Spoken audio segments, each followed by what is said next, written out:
இந்த விழாவுக்கு சிறப்பு வருகை தந்திருக்கிற தமிழ்நாடு வணிகர் பேரமைப்பின் பெருந்தலைவர், கருப்பு நெருப்பு என்று எங்களால் அழைக்கப்படும் விக்ரமராஜா அவர்களே, தயாரிப்பாளர் ராஜேந்திரன் அவர்களே, இயக்குனர் ஆதி ஆறுமுகம் அவர்களே, படத்தில் பங்கு கொண்ட கலைஞர்களே, படக்குழுவைச் சேர்ந்த நண்பர்களே, மேடையில் அமர்ந்திருக்கும் மேன்மைக்குரிய பெருமக்களே, இந்த விழாவில் பனை படத்தினுடைய பாடல்களை பாராட்ட வந்து என்னுடைய ஆதி வரிகளை எல்லாம் இந்த அவைக்கு எடுத்து சொல்லி என்னையும் களிப்புறச் செய்திருக்கிற இயக்குனர் அரவிந்தராஜ், பேரரசு, அம்மையார் வடிவுக்கரசி அவர்கள், இன்னும் பெருமைக்குரிய பெருமக்கள் அனைவருக்கும் என் அன்பான வணக்கத்தையும், ஊடக நண்பர்களுக்கும் பத்திரிகையாளர்களுக்கும் என் அன்பையும் தெரிவித்துக் கொள்கிறேன்.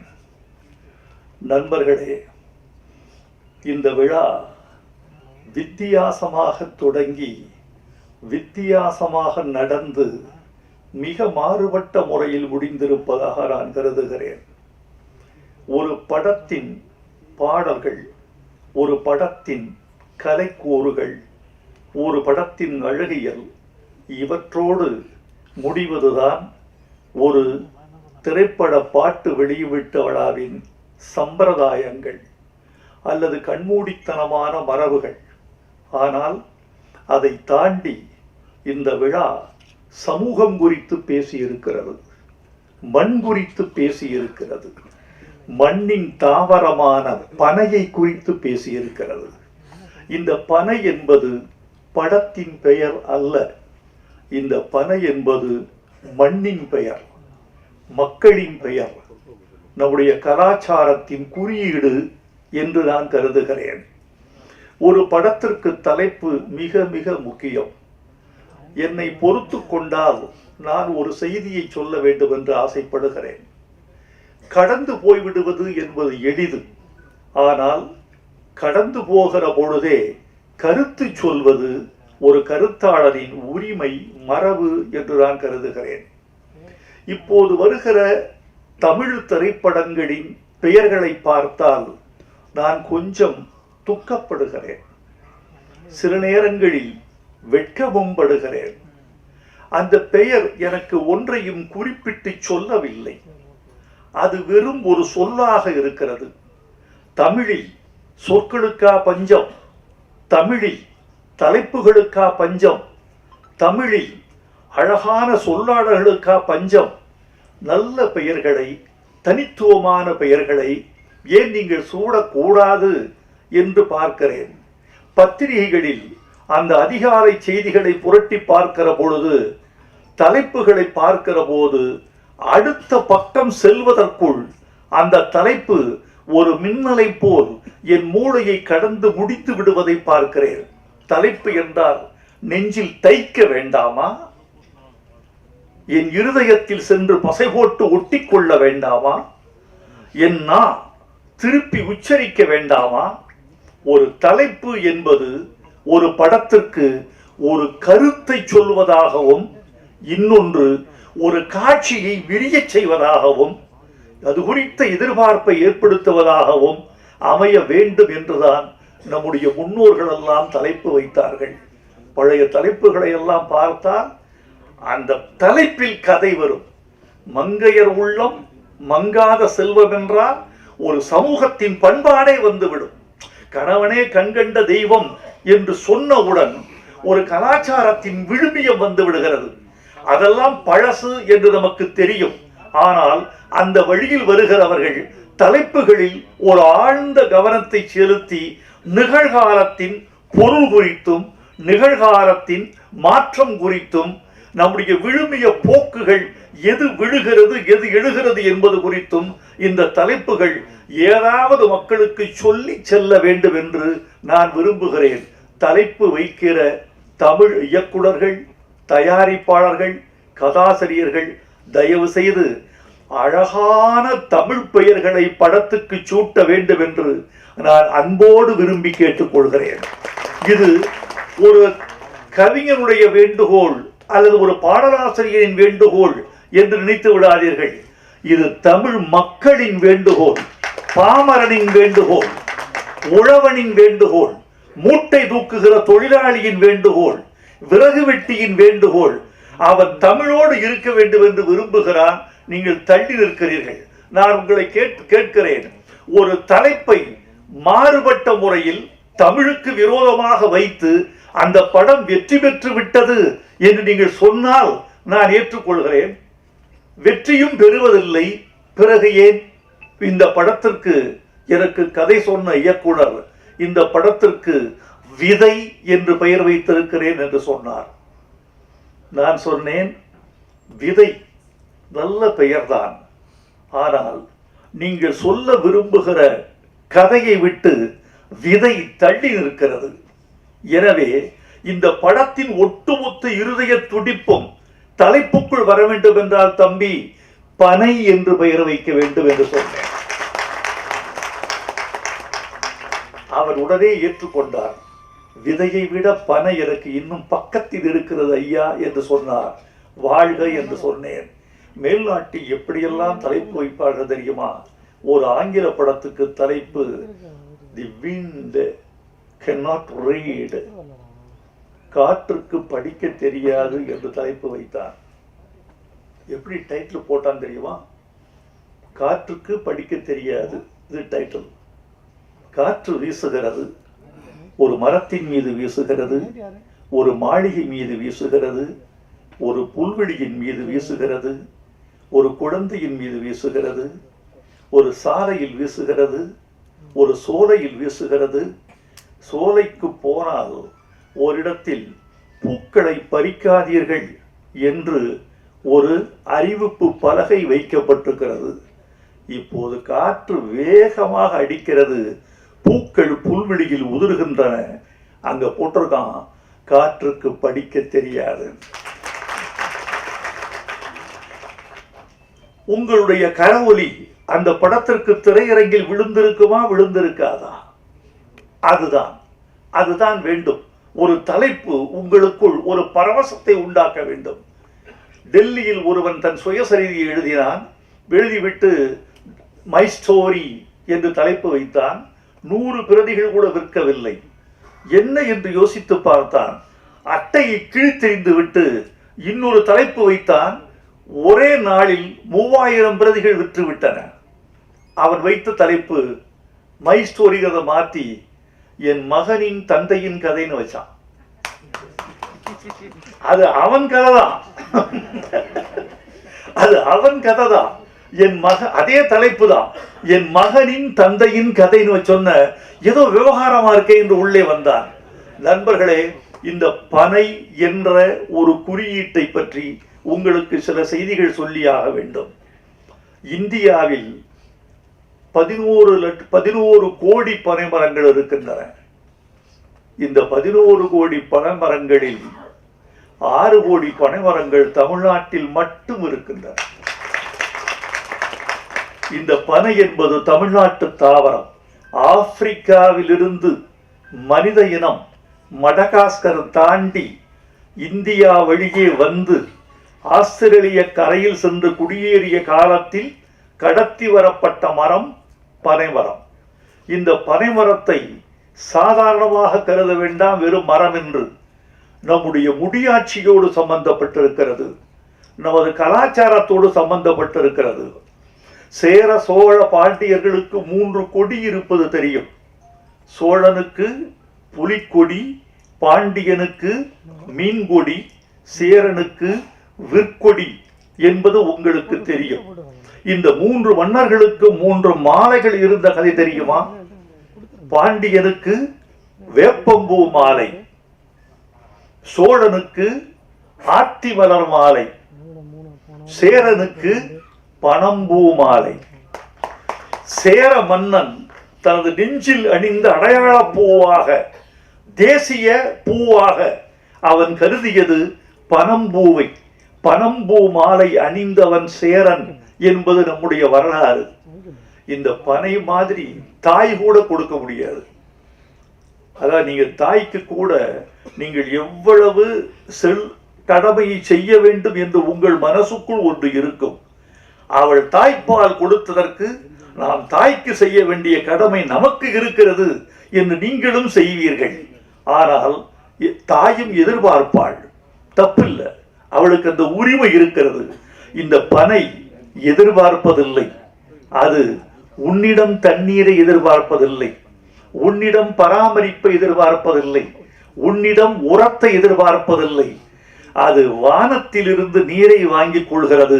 வானத்தில் தண்ணீர் வறண்டு போன போது காற்றின் ஈர பசையை பனை ஓலை இழுத்து தன்னை உறுதிப்படுத்திக் கொண்டு உயிர் வாழ்ந்து கொள்கிறது. ஒரு 15 வருஷத்துல ஒரு பனைமரம் நின்று நிற்கிறது. ஒரு பனைமரம் ஆண்டுக்கு 150 லிட்டர் பதநீரும் 24 கிலோ பனை வெல்லமும் தருகிறது. இந்த மரத்தை நாம் ஏன் தமிழ்நாட்டின் தேசிய மரமாக அறிவிக்க கூடாது? அறிவிச்சிருக்காங்களா? இருக்காங்க. தமிழ்நாட்டின் தேசிய மரம் என்று சொல்ல முடியுதா? அப்படியே சொல்றாங்க.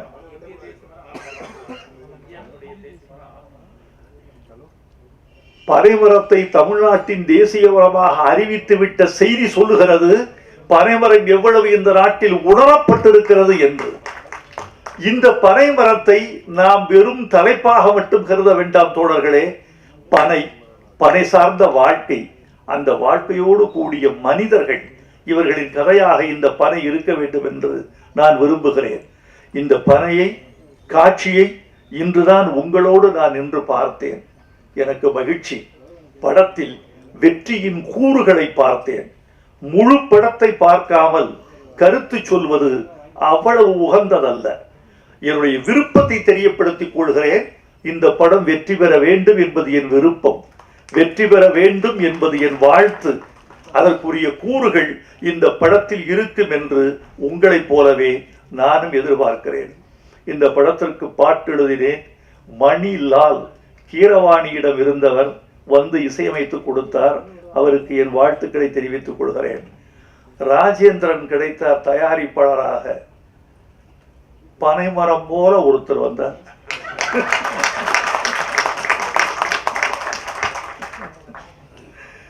பனைமரம் போல ஒருத்தர் வந்து நான் பனை எடுக்கிறேன் என்று வந்தார். உங்களுக்கு என் வாழ்த்துக்கள் ராஜேந்திரன். தொடர்ந்து நீங்கள் படம் செய்ய வேண்டும் என்று நான் விரும்புகிறேன். இந்த படத்தின் பாடல்கள் எனக்கு ரொம்ப மகிழ்ச்சி. அரவிந்தராஜும் பேரரசும் இந்த படத்தை வாழ்த்த வந்த பொழுது அவர்கள் தமிழ் பாடல்களை கொண்டாடிய போது நான் மகிழ்ந்து போனேன். ஒரு கலைஞருக்கு எது தெரியுமா மிகவும் மகிழ்ச்சி? இவர்கள் கொடுக்கிற பொன்னாடை, பூமாலைகள், தங்கச் சங்கிலிகள், இவைகளெல்லாம் ஒரு கலைஞனுக்கு பெரிதல்ல. இவைகளால் அவன் பூரித்து போக மாட்டான். அவன் விரும்புவதெல்லாம் ஒரு மேடையில் ரசிகனின் கரவொலி. அந்த கரவொலிக்கு இடையான சங்கீதம் வேறொன்றும் இல்லை. ஒரு மனிதனை உயிர்ப்பிக்கிற சங்கீதம் கரவொலி. அது எல்லோருக்கும் கிடைத்து விடுவதில்லை. அடுத்து அவனுடைய கலையை புரிந்து கொள்ளுதல். என் கலையை நீ புரிந்து கொண்டாய் என்பதுதான் எனக்கு வெற்றி. ஒரு ஓவிய கண்காட்சி நடந்தது. அந்த ஓவிய கண்காட்சியில் ஒரு ஓவியத்திற்கு முதல் பரிசு கிடைத்தது. 3 மாதங்கள் வரவேற்பு அறைக்கு வெளியே மாட்டப்பட்டிருந்தது. அதற்கு கீழே ஒரு நோட்டு புத்தகம் வைக்கப்பட்டது, பேரேடு. அந்த பேரேட்டின் கீழே எல்லோரும் எழுதி போனார்கள், இந்த ஓவியம் என்னை மயக்குகிறது, ஓவியருக்கு என் முத்தம், இந்த வண்ணங்கள் எனக்கு வேறேதோ சொல்லுகிறது. விதவிதமாக எழுதினார்கள்.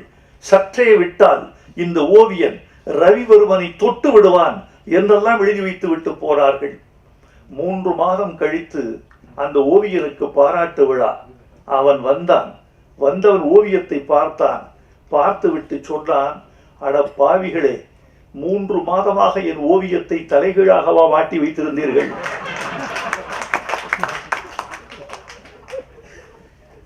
என்னை பாராட்டி புரியாமல் பாராட்டி இருக்கிறீர்கள். என் ஓவியத்தை புரிதல் தான் நான் கேட்கிற முதல் பரிசு. எனக்கு விருதெல்லாம் என் ஓவியம் ரசிக்கப்பட்டு விட்டது, துய்க்கப்பட்டு விட்டது, என் கலையின் ஜீவ நாடி அறிந்து கொள்ளப்பட்டு விட்டது என்பதுதான் ஒரு கலைஞன் வேண்டுகிற மிகப்பெரிய யாசகம். அந்த யாசகத்தை நான் இவர்களுக்கு கேட்கவில்லை. ஆனால் இந்த பெருமக்கள் எல்லோரும் சொர்க்கோ, பேராசிரியர் சொர்க்கோ தமிழ்நாட்டில் ஒரு முக்கியமான பேச்சாளர், பேராசிரியன், நல்ல பாடலாசிரியன், நல்ல எதிர்காலம் உள்ளவர். அரவிந்தராஜ் ஊமை விழிகள் செய்தவர். பேரரசு தமிழ்நாட்டு இயக்குநர்களில் முன்னணி இயக்குநர்களில் முக்கியமானவர். இவர்களெல்லாம் தமிழுக்கு ரசிகர்களாக இருக்கிறார்கள் என்பது எவ்வளவு பெரிய விஷயம். பாட்டை புரிந்து கொள்வதற்கு கொஞ்சம் தமிழின் விசாலம் வேண்டும். நான் தமிழர்களை எல்லாம் தமிழை ரசிக்கிறார்கள் என்றுதான் நம்புகிறேன்.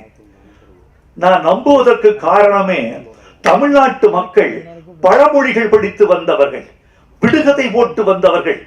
எழுத்தறிவு இல்லாதவன் கூட தமிழோடு உறவாடி வந்திருக்கிறான் தமிழ்நாட்டில்.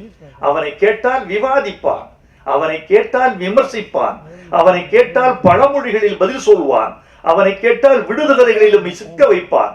அப்படி தமிழன் தன்னுடைய வாழ்வோடு தமிழோடு ஊறி வந்திருக்கிறான். எனவே இந்த தமிழும் அவனுக்கு புரியும் என்று நம்பிக்கையில் கொண்டுதான் வந்திருக்கிறேன். சில பேருக்கு புரிவதில்லை, அந்த இடத்தில் தமிழ் நிலைப்பதில்லை. ஒன்று சொல்லுகிறேன், திரைப்பட பாட்டை நான் எப்படி நினைக்கிறேன் தெரியுமா? வாழைப்பழத்துக்கும் ஆப்பிளுக்கும் ஒரு வேறுபாடு உண்டு. உங்களுக்கு தெரியும், ஆப்பிள் கொஞ்சம் பணக்காரர்களின் பழம், வாழை கொஞ்சம் ஏழைகளின் பழம். வியாபாரிகள் சங்க தலைவரை வைத்துக் கொண்டு அவருக்கே பாடம் எடுத்துக் கொண்டிருக்கிறேன். ஒன்று சொல்லுவார்கள், திரைப்படம் ஏழைகளின் ஆப்பிள் வாழைப்பழம் என்பது பழமொழி. நான் பாமரர்களின் கவிதை திரைப்பட பாட்டு என்று நினைக்கிறவர். வாழைப்பழம் எப்படி ஏழைகளுக்கு ஆப்பிளின் சக்தியை கொடுக்கிறதோ, பாமரர்களுக்கு கவிதையின் சக்தியை கொடுக்கிறது. நீங்கள் கொஞ்சம் புரிந்து கொண்டால் உங்கள் மூளை விசாலப்படும், உங்கள் ரசனை அகலப்படும், உங்கள் வாழ்வு செழுமை உறும், உங்கள் இதயம் மகிழ்வுறும். உதாரணமா ஒரு பாட்டு, இது புரிஞ்சுக்கிட்டு இருக்கீங்களா? மலர்களை போல் தங்கை உறங்குகிறாள் என்று கவிதை வெடித்தார் கவியரசர் கண்ணதாசன். அதில் ஒரு வரி, தங்கைக்கு திருமணமாகிறது, வளர்கிறாள், போகிறாள், வரவேற்கப்படுகிறாள், இப்படி பாட்டு போகுது. தங்கையின் எதிர்காலம் குறித்து அண்ணன் கனவு காண்கிறான். அப்ப சொல்றான், பூமணம் கொண்டவள் பால்மணம் கண்டாள். இந்த பொருள் எத்தனை பேருக்கு புரிஞ்சிருக்கு? பூமணம் கொண்டவள் பால்மணம் கண்டாள். ஒரு கவிஞன் 10 மாதத்தை 4 வார்த்தைகளில் கடக்கிறார்.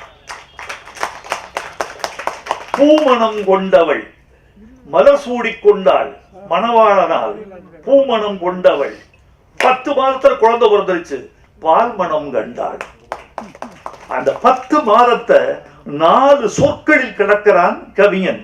இதை புரிந்து கொள்கிற போது மொழி மீது காதல், கவிஞன் மீது காதல், நம் மீதே காதல், நம் கலாச்சாரத்தின் மீது ஒரு பெரிய செறிவு விரிவு இதெல்லாம் வருகிறது. கன்னத்தில் ஒன்னே ஒண்ணு கடனாகத்தாடா, கல்யாண பரிசுல என்ன அர்த்தம்? கன்னத்தில் ஒன்னே ஒண்ணு கடனாகத்தாடா, கடன் தந்தால் என்ன அர்த்தம்? திருப்பி தரணும். கன்னத்தில் ஒன்னே ஒண்ணு கடனாகத்தாடா, கடனா கொடுத்துட்டு இல்ல, நான் திருப்பி தரணும் இல்ல, நான் வட்டியும் போட்டுல கொடுப்பேன்.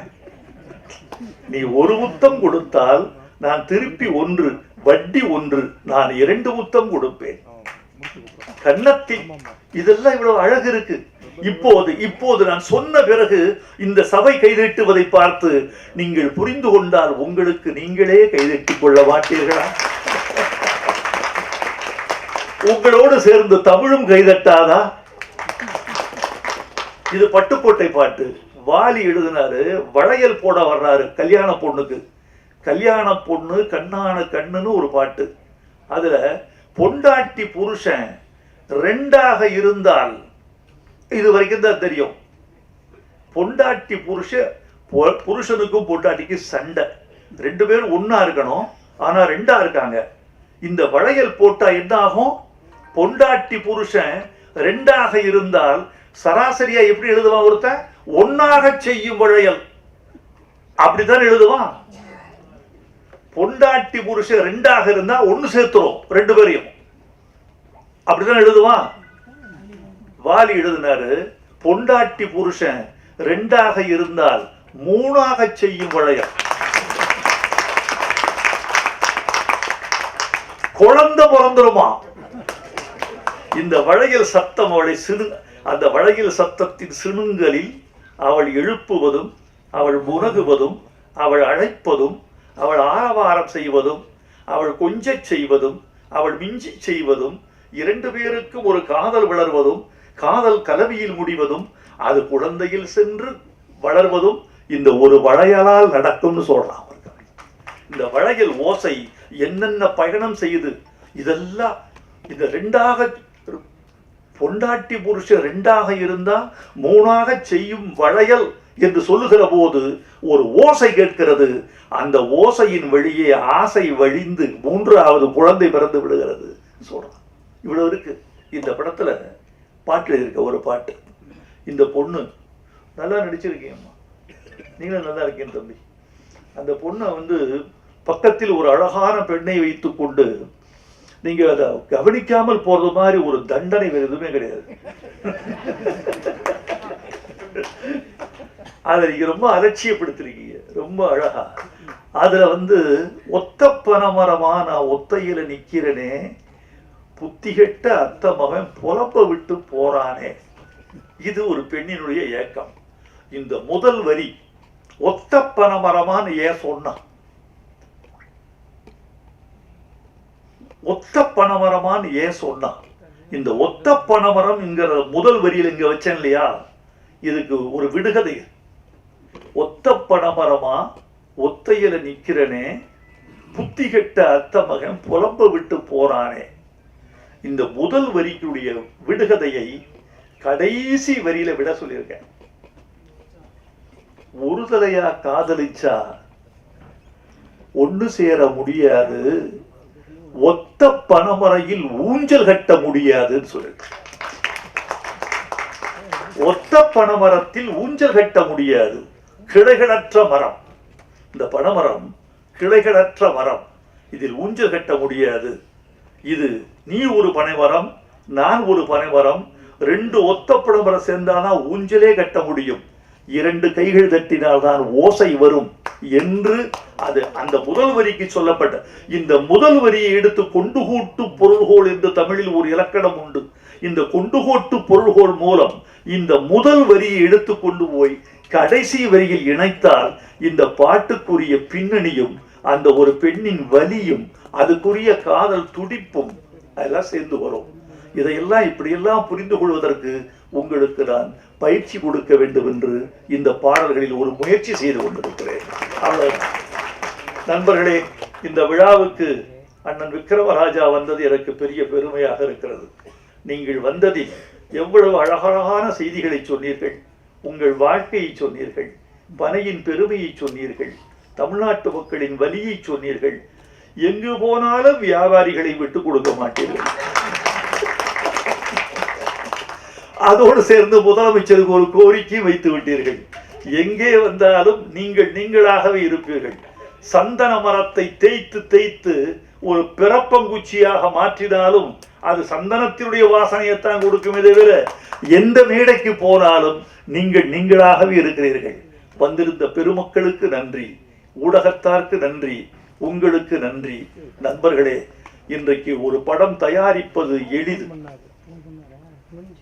பணம் இருந்தால், நல்ல கலைஞர்களின் துணை இருந்தால் படம் தயாரித்து விட முடியும். எது கடிது தெரியுமா? ஒரு படத்தை வெளியிடுவது. அந்த படத்தை வெளியிடுவது அவ்வளவு எளிதான காரியம் அல்ல. பணம் இருந்தால் மட்டுமே கூட படத்தை வெளியிட முடியாது. திரையரங்குகள், காலம், சூழல் எல்லாம் வேண்டும். எல்லாவற்றையும் விட இந்த படத்தை பார்ப்பதற்கு தமிழர்களின் தயாரான மனநிலை வேண்டும். அந்த மனநிலையை தயாரித்துக் கொண்டு இந்த படத்தை நீங்கள் நல்ல முறையில் வெளியிட வேண்டும். பனை வெற்றி பெற்றால் சிறு தயாரிப்பாளர்கள் வெற்றி பெறுவார்கள். இங்கு ஒரு செய்தி மீண்டும் மீண்டும் சொல்லப்பட்டது. வைரமுத்து இந்த விழாவுக்கு வந்திருப்பது எங்களுக்கு பெருமை. பல விருதுகள் பெற்றவர் இந்த சின்ன விழாவுக்கு வந்திருக்கிறார் என்று தயவு செய்து அந்த கருத்தை நீங்கள் திருத்திக் கொள்ள வேண்டும். இந்த விழாவுக்கு வருவதனால்தான் நான் விருது பெறுகிறேனே தவிர, இந்த விழாவுக்கு வருவதெல்லாம் தான் நான் பெருமை உறுகிறேனே தவிர, நான் பெரியவன் அதனால் இந்த விழாவுக்கு வந்தேன் என்று நான் ஒருபோதும் கருத மாட்டேன். ஏனென்றால் எவனுக்குள் என்ன குணம், எவனுக்கு என்ன வரம் கண்டதில்லை ஒருவருமே. ஒரு விதைக்குள்ளே அடைபட்ட ஆலவரம் கண்விழிக்கும் அதுவரை பொறுமனமே என்று எழுதியவன் நான். எனவே என்னை தேடி புதிய இயக்குனரோ புதிய இசையமைப்பாளரோ வருகிற போது எந்த புற்றுக்குள் எந்த பாம்போ என்று பார்க்காமல் எந்த விதைக்குள் எந்த விருட்சமோ என்றுதான் நான் பார்க்கிறேன். அப்படி ஒரு தயாரிப்பாளர், ஒரு இசையமைப்பாளர், ஒரு இயக்குனர் வந்த பொழுது இவர்களுக்குள் ஒரு பாரதி ராஜா, இவர்களுக்குள் ஒரு சங்கர், இவர்களுக்குள் ஒரு மணிரத்னம் இருந்துவிட மாட்டார்களா என்றுதான் நான் கருதி பார்க்கிறேன். அதனால் நீங்கள் எல்லோரும் வளர வேண்டும். எனக்குரிய ஆசை, நான் நீண்ட காலம் திரையுலகில் பயணித்துக் கொண்டே இருக்கிறேன். ஒரு 4 தலைமுறையை பார்த்து விட்டேன். எல்லா தலைமுறைக்கும் பொதுவான ஒரே ஒரு குணம் வெற்றியும் தோல்வியும். எல்லா தலைமுறையிலையும் வெற்றி ஒரு பாதி, தோல்வி ஒரு பாதி. இது மாற்றமே இல்லை. வேறு எதில் மாற்றம் இருக்கிறது என்று சொன்னால் முயற்சியில் மாற்றம் இருக்கிறது. தோல்விகளுக்கு பிறகு அந்த தோல்விகளை உரமாய் போட்டு மீண்டும் எழுந்து கொள்ள வேண்டும் என்பது பழைய தலைமுறைக்கு இருந்தது, புதிய தலைமுறைக்கு குறைந்திருக்கிறது. புதிய தலைமுறைக்கு ஒரு வார்த்தை, தோல்விகளை எல்லாம் பாடங்களாக கற்றுக்கொள்ளுங்கள், அடுத்தடுத்து முயற்சி செய்யுங்கள், பனை வெற்றி பெற வேண்டும். இந்த பனை ஒரு பெரிய சிறப்பு உண்டு. பனைக்கு எந்த மரமும் புயலில் சாய்ந்து விடும், எந்த மரமும் வெயிலில் காய்ந்து விடும். ஆனால் எந்த புயலுக்கும் சாயாத மரம், எந்த வெயிலுக்கும் காயாத மரம் பனை. அந்த பனை போல் இந்த படக்குழு வாழ்க என்று வாழ்த்தி விடைபெறுகிறேன்.